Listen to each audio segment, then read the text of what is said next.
Welcome back to the Tailgate Podcast. I am your host and the voice of the Tailgate, Michael Quattromani, and with me today, I am joined by none other than Liam Shibles. Liam, how are you doing today? I'm doing pretty well, Mike. How are you? I'm fantastic. So, without further ado, let's get right into it. I hope you're having a fantastic day. If you haven't already, make sure to subscribe to the podcast and leave a like. Also, check out my TikTok, where I upload tons of football content, some basketball content coming out shortly with the season under wraps. Soon, coming out soon. And also check out the most recent episode of the 4-1 podcast, where we cover everything in football and answer the question, or just, the statement, how can you make your fantasy team better for the playoffs? I started a Discord. If you don't know, yeah, what's up, Shibs? No, I was just going to point out that you don't have much success in making that all. Wow. All right. So me and Shibs are in the same league, in the league that I'm in with him. My record's not too hot. I limped into the playoffs. I barely made it. I mean, he made it. I made it.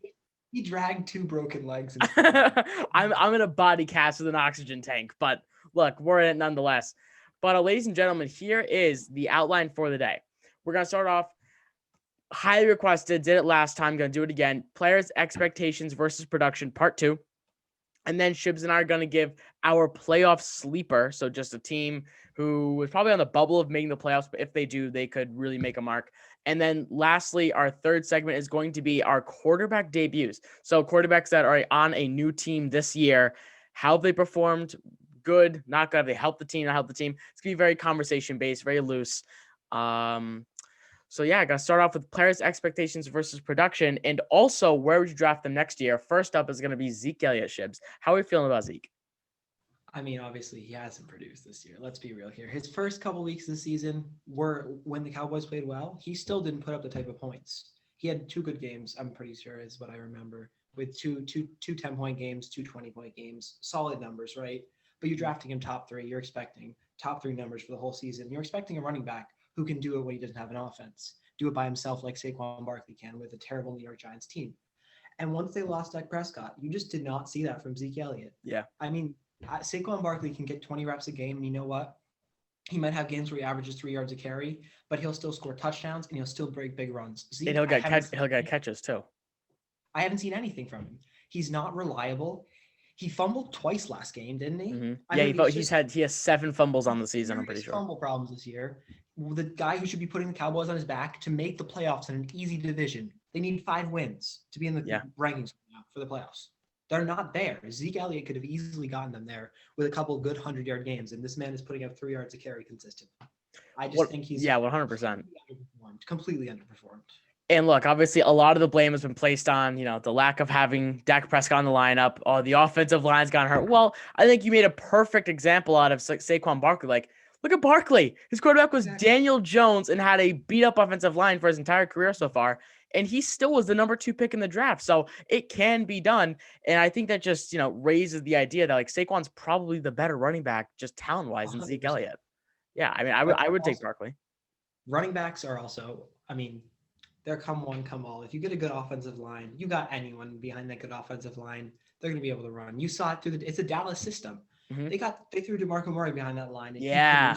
Oh, yeah. Crazy. They threw Alfred Morris behind that line, and Alfred Morris put up 1,600 yards, if you guys remember, in 2015. Oh, yeah. That is remarkable for someone who was tossed around the league after that.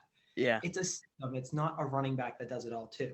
So especially when you see someone behind, they're still a little bit battered, but they still have a good offensive line, and you see him still putting up bad numbers. I don't know. I like Zeke, but maybe he isn't the talent that we all thought he was. Maybe he's more of a bruiser, and he needs the support from his quarterback 100%. I love it. So where you draft him next year? Is he good? Is he still in the first round? Look, I think if you're in a 12-person league, 10-person league, you got to take best talent available. I'm taking Zeke if he's falling to me. I would say Zeke's probably going projected behind Kamara, CMC, Saquon, maybe a couple other players. I don't know. I really can't see Zeke falling much past 8, but I don't think I would take him within the top 8 myself. Yeah, I would definitely. You assume Prescott's going to be back next year. You assume the offensive line will get healthier again. So with those assumptions, I'd think 8 would be a steal for him. I'd probably pick him around 5 or 6, just because with the potential, possibility of the offensive line getting hurt again. Zeke's on my bench right now. I traded for him weeks ago. after he put up, I think it was like 8 straight games. I'm like, or 2 8-point games. I'm like, you know what? He might come back. He didn't. He had 1 21-point game, had 14 last week, which is, it's good. It's like RB2 numbers, but it's not consistent enough to be a startable option. So right now, him and Miles Sanders are riding my bench. And at one point, I was thinking Zeke Eliot, Miles Sanders are my RB1, RB2. Right now, I have Aaron Jones and Wayne Gallman as my RB2. Again, limping into the playoffs, but we're here. Yeah, we'll have to see though. Zeke is definitely an enigma. I mean, you just gotta hope that his offensive line can get healthier. But another guy who has had a lot of uncertainty about him since he got reinstated into the NFL, Antonio Brown, wide receiver for the Bucs, has had a pretty shaky return back to the NFL. I'm pretty sure his numbers have been 6, 13, 13, and 3. What do you think about him? All right, I love Antonio Brown. I always say he is the best receiver of this decade. Yeah. He is extremely talented. He's a great route runner. The man can catch all the volume he wants, and he makes plays. But the problem is Tampa Bay is just too talented for any single player to thrive. Look, as a player, I think he could help lead the Bucs to a championship next year with making himself big plays in games, but he's just not going to be a consistent fantasy option. Look, Mike Evans is catching every single touchdown on the team. Godwin's playing out of the slot. And Ronald Jones is even catching passes. There's just not enough volume to go around to all these great players. You've got Gronk over there stealing targets too. I mean, it's just tough. Maybe he's going to catch short balls, but what we've seen is he hasn't really scored touchdowns at all. He doesn't have a touchdown yet this season. Exactly. Those are mopped up by Gronk and Evans, and that's just going to be difficult. Look, in another system, 100%, I think he's a top 10 fantasy receiver if he goes to the right system. He's got the talent there. He showed it the past 5-6 years that he can be that option. But in this system, I don't think I'm drafting him in the first 5 rounds next year. First 5, yeah. I was gonna say wait till at least round 9. I completely agree. There's too much talent to go around. I'm staying away from all Tampa Bay players. It's just like you can just list them off, like Gronk, Godwin, Evans, Fournette, Jones. I mean, there's just Brown, obviously. Like, there's so much talent to go around that, like, I don't think anybody can really stake out a piece of the offense except for Chris Godwin, because he is the possession guy. He is like the Julian Edelman of the Bucs offense. So he's gonna have 4 or 5, possibly 6 catches a game for around 60 yards. He's that, 10-point guy at a minimum. But outside of him, I mean, Mike Evans has been pretty touchdown dependent. Gronk is a tight end, so you never know how tight ends are going to fare.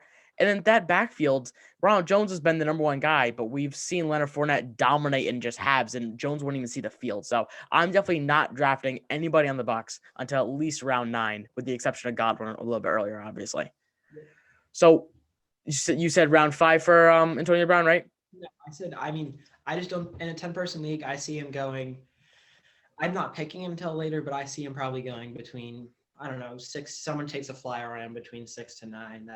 I mean, look, you're right. The talent's there. I mean, look, he's 32, but like, he's ran some really nice routes this year. And there have been a few plays where he has burned the cornerback and Brady's just overthrown him. And, that's 12 points it missed out on. But still, I mean, the talent is obviously still there.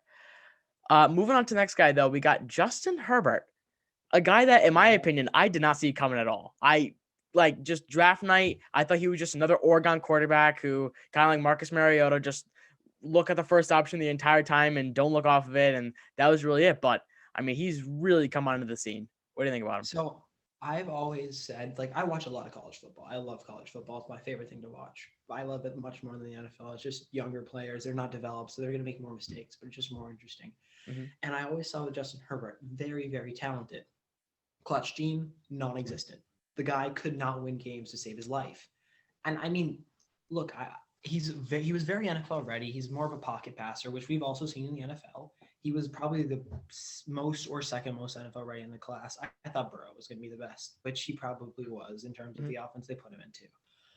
But I really think that we've seen the non-factor of the clutch gene again this year. Like, I mean, look, his defense is thrown for him in a couple situations, definitely, but there are 2 or 3 games that Herbert could have easily closed out himself, and he's throwing dumb picks. I mean, they could have beat the Chiefs in his first start if he doesn't throw that dumb pick to the free safety sitting in the middle of the field. There's just no reason to throw that. Rookie mistakes. He'll learn from it.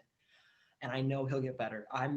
Herbert's going to be an awesome fantasy option in the years to come. I'd take him as a QB anywhere between 6 to 10, I think. Is 6 a fair to 10. QB 6 to 10. I don't know. So I have Herbert on my team. I picked him up after he actually right on the bye week. I picked him up. So right on week 5 or 6, I think it was. Yeah, it was 6. I think I'm, I think I'm gonna say round 5 for him. I mean, he's round 5 or 6. Honestly, he should be a top 3 quarterback off the board because You want I'm top? just what You want him top 3? I'd say the top 3 should be Patrick Mahomes, Kyler Murray, and Justin Herbert. I mean, Where's Russell? Where is well, Russell? I'd say Wilson? he's top 5. I would say Wilson is probably number 5. I still put Prescott at 4. Because I think you have to. I'm sorry, but I think he has to be 6. There's no way you can put him above the success that Prescott, Murray, Wilson, Mahomes have shown. yeah, I don't know.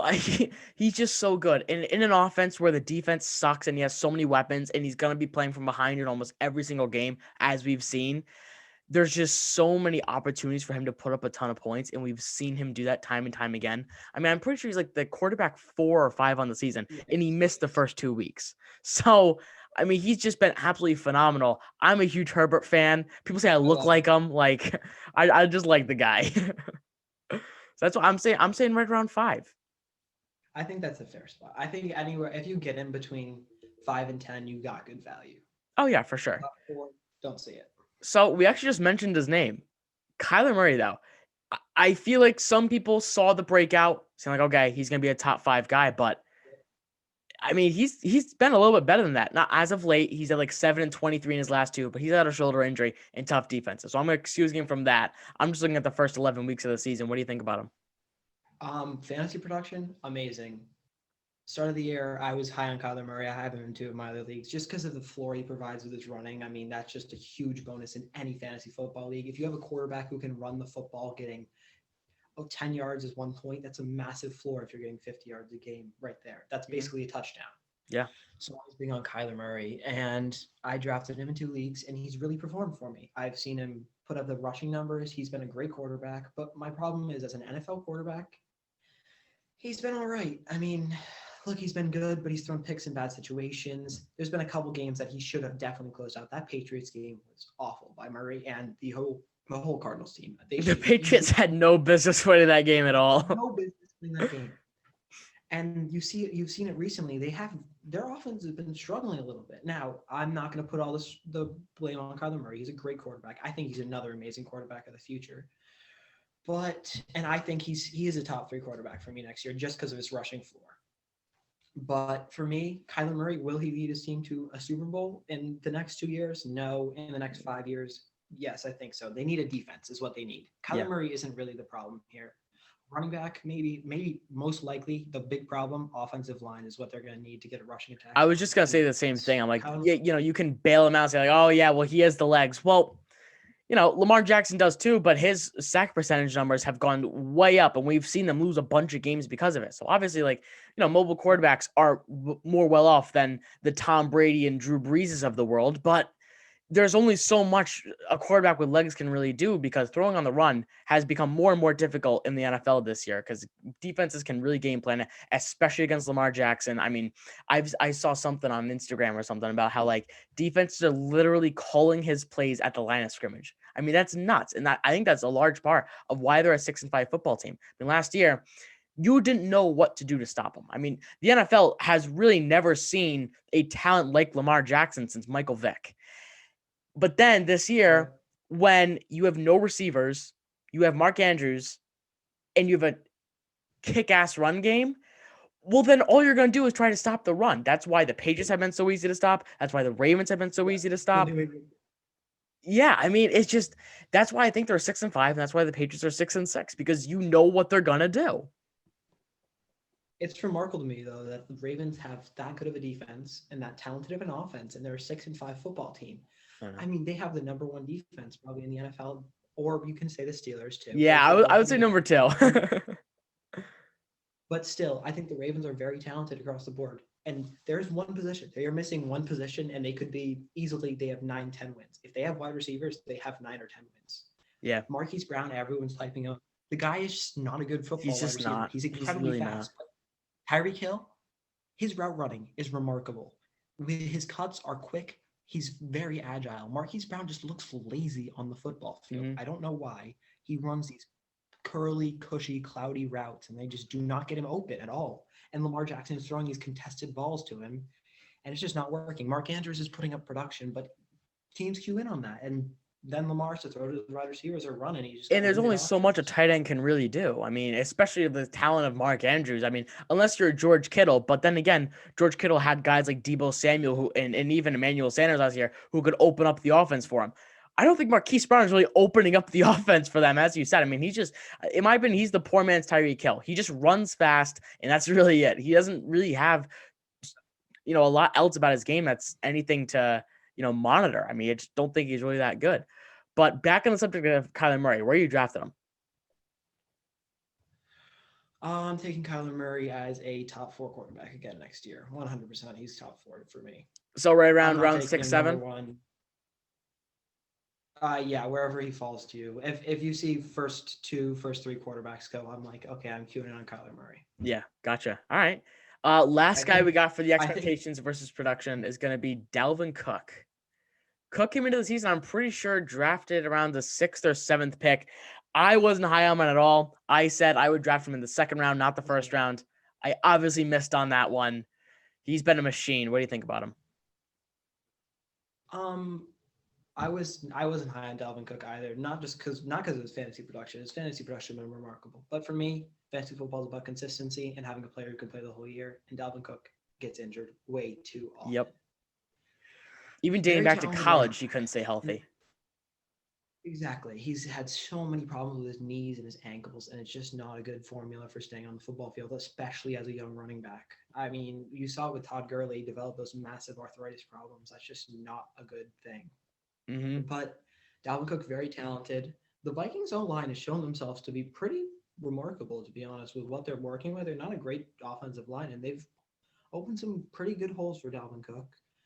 His passing game, Kirk Cousins, as always, shows up in the second half of the season because he feels like it. I mean, I think as a whole, Cook has had a very good year, and he's very talented. But a lot of his production is coming off of 2 or 3 games.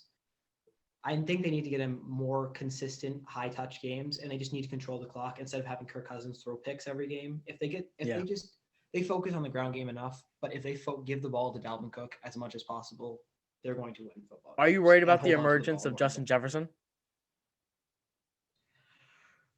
Yes and no. I mean, most teams who have a good running back have very good wide receivers because you need that counterbalance 100%. Mm-hmm. It's going to open up the run game. They're going to, when they see Justin Jefferson running post routes over the top of their cover 3, they're going to be, let's drop the team back, and that's going to open up run spacing for Dalvin Cook. I think there's always a good balance between a good wide receiver and a good running back.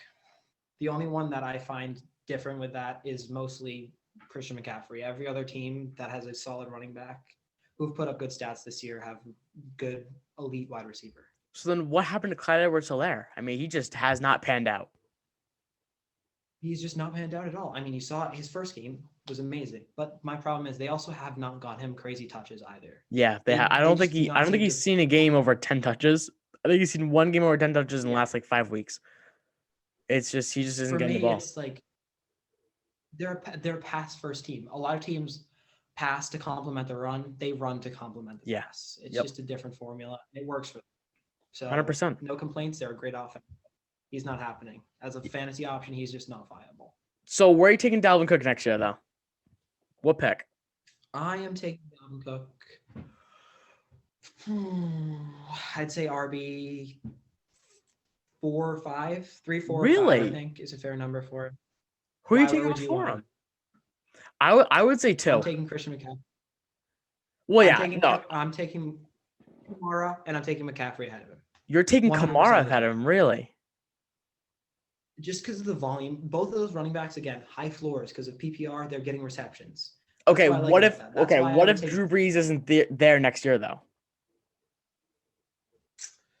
Okay, if Drew Brees is not there next year, then I'm a little happier taking Cook at 2. My rankings would go CMC, Cook, and then probably Barkley after that. Yeah, if with a Drew Brees injury or retirement, I could see that as well, 100%. Yeah, I mean, we've just seen what Kamara's done over the last few weeks, and it's not that good. But Shibs, I must ask, who is your playoff sleeper? Let's move into the next segment, playoff sleepers. Who you got? I've got like more of a deep sleeper, and then I've got like a playoff just sleeper in general. Okay. So first off, the NFC East. Oh, Division, no. right? That division. Hear me out. The Alex Smith-led Washington Redskins. Let's talk about that. They might not I said even it was win the gonna be deep. division. I said it was going to be deep. The Washington Redskins have a very solid defense. That's where their team strength is. Now, I don't think they need to put up 25 points a game. As long as their defense plays well, they control the ball. Look, will they get Antonio Gibson back by the playoffs? Yes, I think so.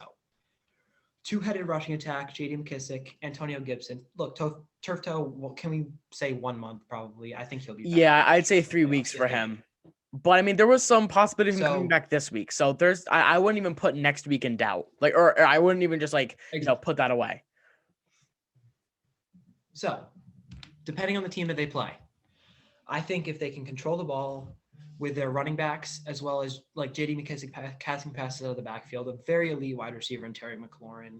Look, Alex Smith is a system quarterback, but again, that's a way to control the ball. Keep the ball on your side of the field, keep the other defense tired, and keep your defense off the field and rested. With the running attack, short passes, and one or two beaters a game to Terry McLaurin, I think that's a formula for success against a very good football team. Controlling the ball against any team works. Any team in the NFL. What they did to the If you Steelers. control the ball, you're going to win football games. And I think they have the best chance out of all of the worst teams in the NFL to control the ball just because of their elite defense. Okay, give me your actual sleeper.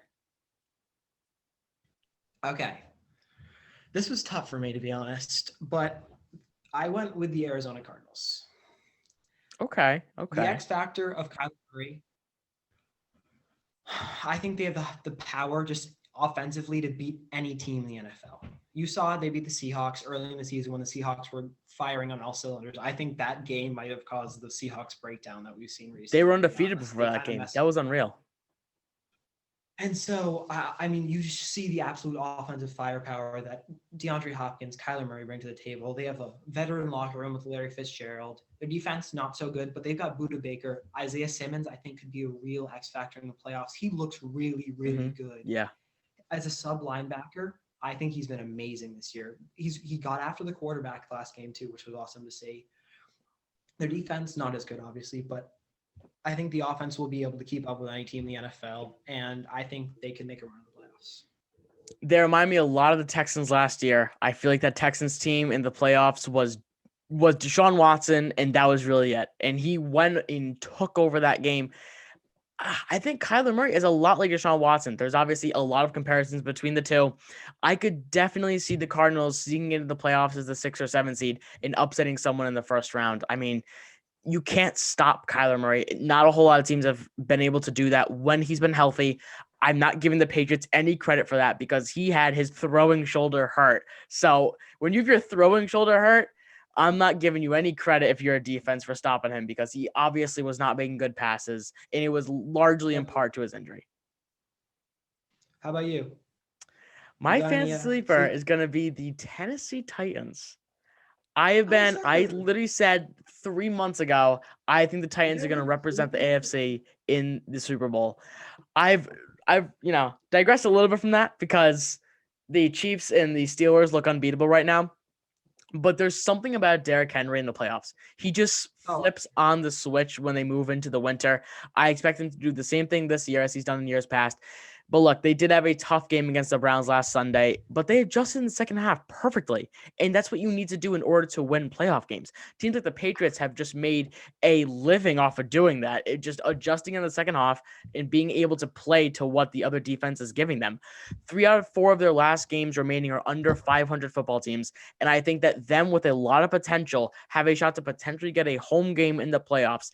And their defense is a lot better now than how they've been playing recently. And I think that I'm pretty sure they're averaging the most points per game over the last 3 games in the league.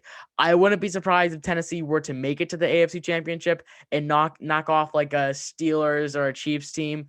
But I think their floor is the divisionals. I think they will make it to the divisionals, no doubt, with the possibility, slim chance of making it to the Super Bowl. Okay, so I'm totally with you. If I were to pick like a team that's in the playoffs, like currently in standings wise, because I picked two teams that weren't in the playoffs. Yeah. If I were to pick a team that was in the playoff standings, I think I would definitely pick the Tennessee Titans, especially seeing the run that they made last year. Their defense is not playing well for a defense with good pieces and a great defensive coach. Vrabel's a good coach. The Tennessee Titans defense have been very, very Vrabel gets no credit, and I don't understand why. He's so good. So I think their defense will show up eventually. Derrick Henry, again, controlling the clock. Run the ball with Henry. Just throw up a quick 200 yards, win the game. Easy. Just like that. That's the formula. And I've said the whole year, I think these Steelers are not a good football team. I do not think the Steelers are a good football team. They are overrated in my mind. Look, we only have 40 minutes, so I can't necessarily dive into that too deep, but I could probably debate you on that for a solid 2 hours about that. Easily. I think the Steelers, I've said it the whole year, the Steelers are losing in the first round of the playoffs. Okay, you do know they have the highest point differential in the NFL, right? The Steelers are losing. Ben Roethlisberger is a MVP contender. The offense has three very solid receivers, not including Eric Ebron. James Conner is a phenomenal running back behind a great offensive line who gives up the least amount of pressures per game to the quarterback. Their defense is number one in the league for opponents' points per game. And I think, did I say this already? They have the highest point differential in the NFL. And who would have beat them if Gostkowski could actually kick the football? Oh my God. Fine. Then they're a 9-2 football team. I'll give them that. They're still number 2 in the AFC. They're still a phenomenal team. And they're going to steamroll every team in the AFC that isn't named the Kansas City Chiefs. We shall see when it comes to it. We're recording one of these right after the first round. Yes, we are. I want to do a live stream with you watching the Steelers game, and we will be doing that for sure. Okay. Yeah, we're marking that down, no doubt about it. But look, I get one qualm. If they play the Browns, it's game over. All right, so with the new segment to finish off the podcast, we're going to do quarterback debuts. So I got a list of 7 quarterbacks this year that have been on a new team compared to what they were last year. I peppered in a few rookies for this segment. But first off, a player that me and Shibles know very well. He goes by the name of Cameron Newton, quarterback for the New England Patriots. Shibles, what are your thoughts on Newton? Okay. For me, it's not that I don't see the talent. I see the talent 100%. I just don't know what's happened to his throwing. His arm is just so off. It's shot. His form is still decent, but he just throws the ball into the turf. I mean, he's coming just straight over the top and the ball just seems to dive into the ground. I don't know what's wrong with him. Something is in his head. He's still an amazing runner, and that's what we've been mostly using for. I mean, somehow we won a game with less than 75 total passing yards. He had 69 yards, and they put up 45 points. I don't know how that works. Yeah. And then the last game, we had like 65 total passing yards because of sacks, and we still won the football game. We're the only team in NFL history to win two games in a row with less than 75 yard passing. It's unreal. It's unreal. I don't understand. So, I mean, the system's working. Whatever it is, it's working. Maybe I'll let you know when we get to the playoffs. But I think there's going to be a point in the season where Cam Newton is going to have to show his stripes and whether or not he can throw the football to beat really good football teams. Earlier in the season, I said I think for the Patriots to win, Cam Newton has to throw at least 250 yards every game, because earlier in the year, when he didn't throw the ball well, they couldn't win. They just, for some reason, when they went on that 4-game losing streak, they couldn't win when he couldn't throw the ball. So that's what I set my minimum at. I'm like, if Cam Newton throws for over 70% passing percentage, 250 yards, and limit him to 1 pick, then they win a game. It looks like he doesn't have to throw for 250 yards. It looks like he doesn't have to throw for that. I'm rephrasing what I'm saying. What he has to do is he has to be more efficient. He has to make good passes. I could bring up all the stats in the world for it, but he ranks 4th worst in catchable passes. He doesn't throw the ball well. I mean, you can talk about completion percentage all you want, but if he's just completing dink and dunks to James White all game, then yeah, he's going to have a 67-68% completion percentage, and that's going to be top half of the NFL. He doesn't even have that because all the balls he's throwing to N'Keal Harry and Jacoby Myers have been awful. And look, I know it's not the best wide receiver core in the world, but you have one of the best coaches of all time. You have Jacoby Myers, the GOAT. You should be okay. You should be able to like muster along with this because defenses, like you and I have said, should be able to game plan. Okay, they rank number 3 in the NFL in rushing yards per game. That should open up your passing offense. That's why I don't understand why teams like the Ravens and the Patriots just can't get anything going through the air. They stack the box every single time because they know it's going to be a run play for both teams. I don't understand why neither offense passing wise can get anything going, but that's just me. I don't know. I think that the most obvious point of Cam's passing struggle was that Broncos game. I mean, it was frustrating to see him go up against a terrible defense and just not be able to do anything. And the last play of the game, like you talked about, the uncatchable passes, he misses N'Keal Harry on fourth Wide down open. Oh my God. And Demir Bird was, I think it might be Harry. It was either Harry or Bird streaking right across the middle over the field. And that was Bird. Yeah. It was Harry Bird. was the wide open, like wide open. And it's just things like that. All right. No. Past Cam Newton. What are your thoughts on Teddy Bridgewater this year, making the transition from the Saints, who went 5-0 for the Saints last year, and now on the Panthers? I mean, I think he's definitely feeling the pain of losing Christian McCaffrey. So are you in fantasy, though? 2 very good wide receivers. Robbie Anderson has been awesome this year. And DJ Moore has shown his stripes a little bit more later in the year. Like you said, I will admit it. You said it, and I agree. I said it. The volume is there. Just wait for the numbers to pan through. He's played better football. But my problem with Teddy Bridgewater is that they just have not won games. They haven't won games, and he got injured as well. I think he'll adapt. Hopefully, he's got a longer-term deal. I mean, it's not long term, but it's 3 years. He's got 2 more years on his deal to do something with it. With Christian McCaffrey back, with 2 elite wide receivers, hopefully a good draft class, and a very, very young and very good defense. I love the Panthers defense. Jeremy Chin, Brian Burns, they have a good defense, a solid young core. Yeah. I think they could be good in the years to come. I think Teddy Bridgewater needs to get a little bit more acclimated, not get injured so he has more time on the field. And he's played well. He's played a little bit more conservative, but he's played well. I will say, if Jeremy Chin puts together 3 or 4 more games, don't be surprised if he swoops in and gets Defensive Player of the Year. That's all I'm going to say. It's going to be tough to take that away from Chase Young, but I wouldn't be surprised. Next up, in a limited capacity, haven't seen as much as we'd like to from him this year, but what do you think about Tua? He's been good. I mean, even the games that they've won in blowouts, though, we really haven't seen anything special from him. Like the Rams game where they nuked him, he had 140 passing yards. Mm-hmm. I mean, good numbers. He's been consistent. He's thrown 7 touchdowns over 5 games, I think. Yeah, 5 games. And his completion percentage has been pretty high. He hasn't thrown for a lot of yards, but he hasn't been terrible on the field too. He's not thrown a lot of picks. There's one reason though. There's one reason. He's letting his defense. His defense is winning games for him, and that's the way he's playing right now. Yep. They're doing the same thing. They're doing the same thing they did with Tom Brady in his first 3 seasons. They're letting Tom Brady just be a game manager and do nothing more. Nothing more at all. You have a fantastic defense. I think Miami has a top 5 defense. They're playing out of their minds right now.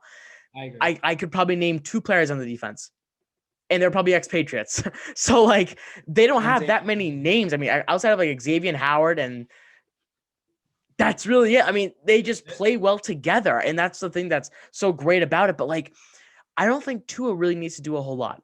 But that duo of Tua, if Gaskin's even the starter next year, Tua, Gaskin, and Gesicki, that's going to be great for years to come. I really like that trio between the 3 of them, mainly just Tua and Gesicki. But I think, honestly, fantasy-wise, I got to sprinkle a little bit of fantasy football into this. I don't know why Tua won't throw the ball to Devontae Parker. That's what I was just going to say. I don't get it. I don't get it. Whenever Fitzpatrick is on the field, you can pencil in Devontae Parker for a WR2. But when I'm not kidding, when Tua's on the field, you should sit Devontae Parker any chance you have. Yeah, Devontae Parker, I think he has the tools to be a top 15 wide receiver in the NFL. He's big, he's strong, he runs decent routes, and he's very fast. We see him with Fitzpatrick on the field. He's going to put up 20-point games. But Tua is just not throwing the ball to him. I mean, I don't get it. I don't either, but maybe next season, development. Yeah, exactly. Just be, hopefully with training camp next year, crossing our fingers that we actually have a training camp next year. Hopefully, but Tua and him will be able to actually like get some chemistry going, because you have to think about it. Like, no training camp, Tua thrusted into a starting position when he shouldn't have. I mean, Ryan Fitzpatrick was Did playing not have that. great That when was he that was was. I crazy. don't like that decision. I like Brian Flores a lot. I think he deserves Coach of the Year, but I don't understand that. That's the I didn't- one head scratcher I have this year. I I was don't going to get say that. that as well. Fitzpatrick was playing some great football. I did not get it at all. I have a question. Who Yeah. would you rather have, not for the future? I'm saying this year and this year alone. Who would you rather have as a starting quarterback of the New England Patriots? Cam Newton or Ryan Fitzpatrick? Cam Newton every day of the week. I take Because Fitzpatrick. the system the Patriots are playing with, I think fits Cam Newton better to win football games. Look, if we had better wide receivers, I'm taking Fitzpatrick because he's a much better passer of the Yep. ball. As a running football team, I think Cam Newton fits the team better. Fitzpatrick is so much fun, though. He's so fun to watch. Okay, look, if Edelman's healthy and we have a superstar wide receiver like DeAndre Hopkins, I'm saying, oh yeah, give me Ryan Fitzpatrick. But in a team where we don't have those big name wide receivers, they're good for dink and dunks, crossing patterns, drag routes. But those are those simple throws that any quarterback in the NFL can make. We need a running quarterback, and Cam Newton has shown that he can be big, he can bowl people over, and that is what we need in the football team. And honestly, that's why Fitzpatrick and that's why Devontae Parker has been so good with Fitzpatrick, because Parker's not your I'm gonna run a drag route, I'm gonna run a little flat. No, he's your deep cross, he's your straight vertical. Like he runs those routes. And Fitzpatrick just airs it out to him. Gesicki obviously just runs. He's a vertical threat. That's what he does. That's why those guys have been so good with him. Tua's more of like the more dink and dunk. Exactly. Like that's why I love Fitzpatrick. I love Fitzmagic. Got him on the team. Next up, though, we're going to keep on the rookie train. We got Joe Burrow. Burrow, obviously, season got cut short. Was going to break virtually every single quarterback record there is to have. What are your thoughts on him for next season? I think he's gonna have a good season. I mean, I think he's got good weapons. T. Higgins played amazing with Burrow. So did Boyd. I love T. Higgins. Starting to establish a good rapport. You had T. Higgins on your fantasy team. Yep, I did. I will say I picked up the best players in fantasy this year. I picked up the best. I got Justin Herbert, Justin Jefferson. I'm trying to think of some more. I got T. Higgins. Blanking out. Robinson, so I think I missed on James Robinson. Yeah. But I think he'll have a good year next year. I mean, you saw it.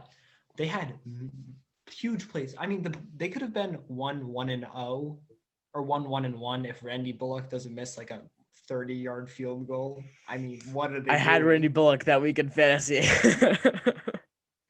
I think they have a solid offense. Once they get Joe Mixon back too next year, if they build up an offensive line, they could be an offensive powerhouse 100%. I think he's got a good future ahead of him.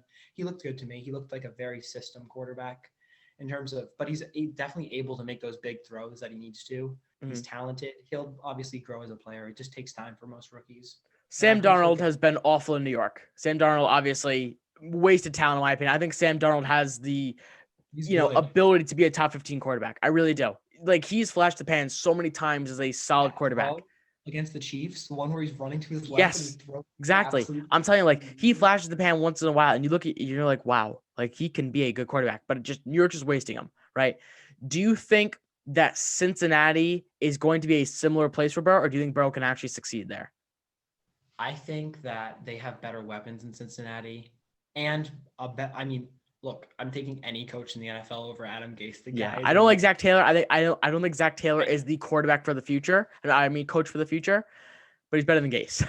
Also, I was like, what are they take the quarterback coach of the Rams? What are they doing? It made no sense. But I think hopefully he can be more of an offensive mind than Gase is just a brick. So I think they can get hopefully something going. Yeah, I think so too. All right, next up, we're going in the opposite direction of age. We've got the quarterback of the Colts, Phillip Rivers. What do you think? I think Rivers has had a good year. He's been solid. The Colts have been a great football team, large part into the very good defense. For me, Rivers has always been a streaky quarterback. Look, if Rivers gets hot, maybe they can win a Super Bowl. Rivers is one of those guys that if he gets hot and he throws 4 touchdowns, you do not want to come up against him next game because he is lights out. But once he has a bad game, it gets in his head, I think, and he just starts throwing picks galore. That's definitely what happened last year. Yeah. A bad coach and Anthony Lynn, too, I think also struggled with him. But I think the Colts are better this year. Michael Pittman really has flashed his talent to me this year. Coming out of USC, he was great, and he's been great in the NFL, too. Good route runner. Good YouTube channel, too. Very important. and he's put up big numbers. T.Y. Hilton, on the other hand, has been non-existent, which is Awful. very odd to me. Who was for a guy who was, I mean, top 10 in the fantasy league, fantasy for what was those 2 years for that 2 year stretch? Yep. What was that? 3 I think it was years ago? 20. I think it was 2014, 2015. I mean, it's not like they're unsimilar quarterbacks too. They're Yeah. similar quarterbacks. They're both pocket They're chilling in the passers. pocket. I mean, look, Luck's a little bit more mobile, but they throw the ball downfield. They throw the ball downfield, and T.Y. Hilton is just not showing up, which I think is going to be an important factor for the Colts to be an X factor in the playoffs. Yeah. I think, look, I'm not going to sit here and, completely just destroy Phillip Rivers because I don't think he's that bad of a quarterback. But I think I honestly do. If you look at the Colts roster and you look at every single player they have on their team without Phillip Rivers, I'd say they're a Super Bowl contender. I really do. I mean, that defense is absolutely amazing. They have probably a top 5 running back core in the league, definitely the best tight end core in the NFL, maybe second to the Eagles. But I mean, they're just a really talented team all around. Michael Pittman, like you said, has been playing great. Yeah, probably the best offensive line in the NFL. Top 3 for sure. It's just, I think if you put not any other, but like if you put a top 15 quarterback in that offense, I think you're a Super Bowl contender. You're definitely sitting at 9-3, 10-2. And I do think Phil Rivers is the only thing holding them back. It's no shot on him though. They are 8-4. I get that. I'm just saying, from separating them from a team that has the floor of like winning one playoff game to a team that can win a Super Bowl, I think that difference is Phillip Rivers. I don't even think it's the difference of a floor. I think it's the difference of, if you want to win a Super Bowl, you have to have a guy who can go through 3 to 4 football games consistently. And I just know that Rivers will have that one bad game and he will blow up, and you have no chance of making it to a Super Bowl with that. Yeah, I agree. Who do we got next up? Next up, we've got a quarterback I think we talked about a little bit earlier. We got Justin Herbert. Yes, we do. I already said I like Herbert. I think he's a talented quarterback. You love him, obviously. Yes, I do. I think he's going to be very good in the future. The Chargers have to get rid of Anthony Lynn. I'm sorry. He is the second worst coach in the NFL, if not worse than Adam Gase. The second worst. He's playing with a very good offense. And I don't know what he's done, but his special teams and his defense are just absolutely atrocious. They can be a very talented football team. Their offense is very good. Keenan Allen, Austin Eckler, Justin Herbert. They're number 8 in the league. Loaded with talent. Mike Williams could be really, really good. Williams could be awesome, honestly. 6'5", he's got the talent too. They could have a great core. And they just need a defense, and they need a new coach. And I think Herbert is definitely their quarterback of the future. There's no doubt about that. Wait for some of those pieces to come back, like Derwin James. I mean, he's a top 3 safety in the NFL when he's healthy. I think you just got to wait for those guys to come back. I think you got to fire Anthony Lynn. And I think you got a playoff team, because I think that's the difference right there. I think it's, you give Justin Herbert another year, you fire your head coach, you wait for your injured players to come back, get him an offensive line, and I think that's a playoff berth for them. But the last player that we are going to cover, yes, the last player that we are going to cover on the podcast today, none other than the GOAT himself, Tom Brady. What are your thoughts about Brady in Tampa Bay? I know we definitely differ on this. I think we've talked about it in the past before. You know Tampa Bay is my Super Bowl pick. I still love Brady. What are your thoughts on him? I've always been the opposite of you this year with Brady. I think Brady is just not a good quarterback. I know. Hey, you have been on record of saying he's washed. He's awesome for the Patriots. I mean, I'm not going to say he's washed. I love the guy. He's definitely talented. I just do not think they will make the Super Bowl. I mean, they might not even make the playoffs. They just have such a talented offense. Have you seen the last 4 games? Doing far more with this offense. I don't care how many points they've put up, Michael. No. I'm saying the last 4 games Brady's of the good. season. Brady's Last 4 good. games of the season. Oh, yeah, I know. They have a very easy schedule, too. But the thing is, like, I would love to point out that Chargers game, for example. The Chargers game, Brady's going out and throwing 5 touchdowns. His best game of the year against the worst defense they've probably played all year, number 1. Number 2, they go down 21-7, the Chargers, then 28-7. And then they're like, okay, let's wake up and play some football. That is not the mentality that wins you games in the playoffs. You cannot go down by that much in the early game and win a playoff game. The only team I've seen do that in the past 5 years is the Chiefs. I just think that you have to come out of the gates flying, or at least. And they will because they have. All right, here's the thing. They have the 4 easiest games of their schedule coming up next. They're going to win at least 3 of those games. They're going to have a ton of momentum going into the playoffs. Tom Brady with momentum. If that offense is clicking and the defense is hot, you don't stop hot teams in the playoffs. We saw the Titans last year. The Titans went into the playoffs as a 9-7 football team, red hot behind Derrick Henry. The only thing they didn't have was a clutch quarterback. Well, you know what the Bucs have? They have a clutch quarterback. Tom Brady is still a beast. I don't care what you say. He's throwing a ton of picks. He's throwing a ton of picks. I know. He still has the yards. He still has the pieces. The offensive line is top 5 in the NFL. Never thought I'd be saying that about Tom Brady and that Bucs offensive line, but they're playing great right now. The offense has got to click. Bruce Arians has got to step off of, that huge ego he has. Brady's got to get rid of his huge ego, and they got to meet in the middle, make an actual playbook that caters to both of them. And I think they're a Super Bowl team. Oh, I don't know, Mike. That's another one that we will see when we come to it. The Steelers game and the Bucs game. And we will do a live stream when that happens. I totally agree. I think, look, the Bucs definitely have the pieces. I've never thought Bruce Arians is a good head coach. I just don't think he's a good head coach at all. He won Coach of the Year. Whisperer, and he comes in and Jameis Winston decides. If you look back at Bruce Arians' stats, it is incredible. His offenses are extremely complicated. I know. He's not that great. I know. 5 quarterbacks in a row. He's coached career high interception seasons, Michael. Career high. Palmer, Brady, Arians. Winston. Who else was it? And there are 2 more quarterbacks. Career high interception seasons. His offense is a little bit too complicated. It's too schemy. It's not enough running attack. I think he just needs more of a balance and just not as many crazy passes. If he dumbs down the offense a little bit, I think it could be good, but he just has to learn. It's on the coach. I think Brady's talented. He's still not making the greatest throws. He's still talented, but I just don't think they'll win, not because of Brady, but because of the coach. All right, ladies and gentlemen, this wraps up yet another episode of the Tailgate podcast. I appreciate all of you for staying till the end. If you haven't already, make sure to follow my Instagram at the Tailgate Podcast. Follow Liam Shibles' TikTok at Liam_Shibles. I'm pretty sure it is. I'll put all the links to all that good stuff in the description below. But this has been another episode. Thank you guys so much for stopping by. I'll see you later.